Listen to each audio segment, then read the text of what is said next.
Nathan Weinland here with Remax Alliance, and today I'm going to cover the top 10 most common mistakes you might make when starting to produce your own videos.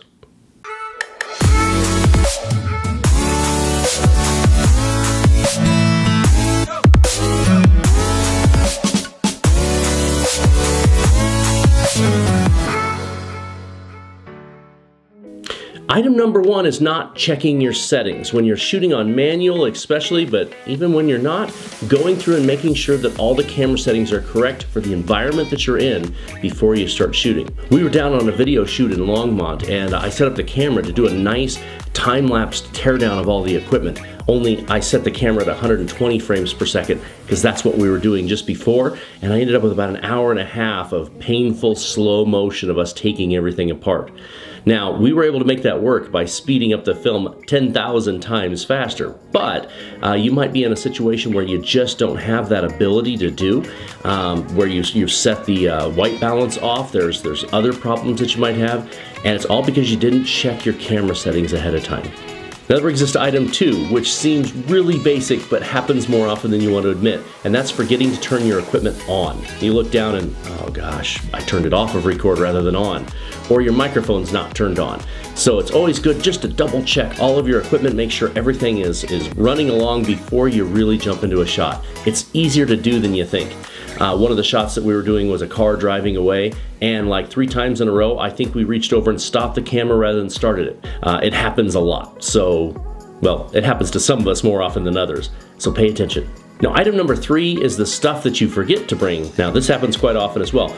I did a whole video blogs on the case in which I carry my camera around in, and one of the biggest purposes of that case, rather than a bag or something to that effect, was the fact that I could glance at it and see what I forgot. There's no camera card in it. Dang it. It's like an hour of shooting. I know. Also great when you're tearing down and heading back home. You can take a peek and make sure you've picked up all your stuff. So not remembering to bring your equipment, number 3, or forgetting to take it home with you, very important. Item number 4, I always thought was just a pet peeve of mine, but it turns out it's a pet peeve of a lot of people, and it's not keeping your subject in frame. You see this a lot with handheld shots, where it's either you shooting yourself or somebody else shooting you, and they glance down at their watch, and the camera moves to the side and pulls back. And in the meantime, the subject who's talking gets pulled out of frame and then put back. Or the camera just drifts around a lot rather than being more stable. Now, number 5 is one of my pet peeves, unless it's been done in a way that's appropriate. And that is, I see a lot of people shooting their videos like this. And unless you're really trying to get this aspect, you need to be shooting this way. This is the aspect your video is going to be seen best on most platforms.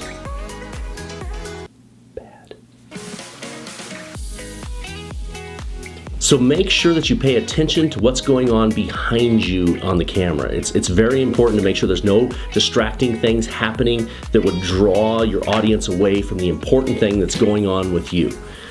So that's my tip number 6. Item number 7 on my list is good quality audio. There's nothing worse than when you're sitting down and you're interviewing somebody and they're all echoey and you can't really hear them. Kitchen that needs to be completely redone, maybe. Or you're outside and you're picking up that air noise, that. Okay, can you see my sunglasses? In your hand? Yeah. Yes. That's just terrible and incredibly distracting. Spend a little money, invest in a dead cat for your microphone. Invest in good microphones. Invest in some nice lapel mics so that you can really pick up the subject and make some good quality audio. Also, be very aware of what's going on in the background. If you've got dogs wrestling around and barking like they were about 10 minutes ago, that gets picked up on your audio. So play it back, listen to it. Is it distracting? Is the people talking behind you? Was that distracting? Was the car noise that just went by? Pay attention to all the ambient noise in the room. Now, it's ironic that my number 8 item is don't be a talking head, since it's coming from a talking head. But it's important to make sure that you cut a lot of other effects in and so forth, other scenes in, other things that rather than just 30 minutes of somebody sitting here talking to the lens. That gets very boring very fast. Watch your analytics, and when you have been talking too long, you'll start to notice that you're losing some of your audience. And it's just because they're getting tired of listening to a talking head. They want engagement. So cut to a scene showing something different. Cut to a scene of you walking through the property rather than talking about the property. If you're talking about something along the lines of architectural differences, show that in a separate film over the top of that audio. It'll really help keep your audience engaged. Item number 9 is plan your videos in advance. I can't tell you how many times I've watched a video and it's obviously just on the fly. Those always take a lot longer. Script it out. Figure out what the bullet points are. Whatever works best for you. A lot of people just want to go down the bullet points, talk about each one. That's great as long as you have a list of bullet points in front of you. Otherwise, if you can script it completely out, that's fine, except make sure that when you're talking and reading a script, it's coming out naturally. You don't want to sit down and just read a script. It sounds like a newscaster that doesn't have any skill. That'll also help that you don't get back, put it in post, start putting all your clips together and realize, I completely forgot a subject because I didn't have any script or anything in front of me to go through. So make sure you at least put down the basics of what you want to talk about so that you don't miss anything. That brings us to item 10, which is my biggest pet peeve, which is poor lighting conditions. For me, there's nothing worse than when you're watching a video and the lighting just absolutely sucks. You're trying to be professional, show off a property, you're trying to be professional and engage a vendor or another professional, somebody along that line, and your lighting is so bad it's just hard to watch. Invest in some light boxes. They're not that expensive. They're easy to set up. They're transportable. You can bring them on site. You can set them up in a kitchen when you're shooting a particular scene in the kitchen, and it makes a world of difference. No money for light boxes? Spin it all on the camera? No problem. Move to a window. We've got those.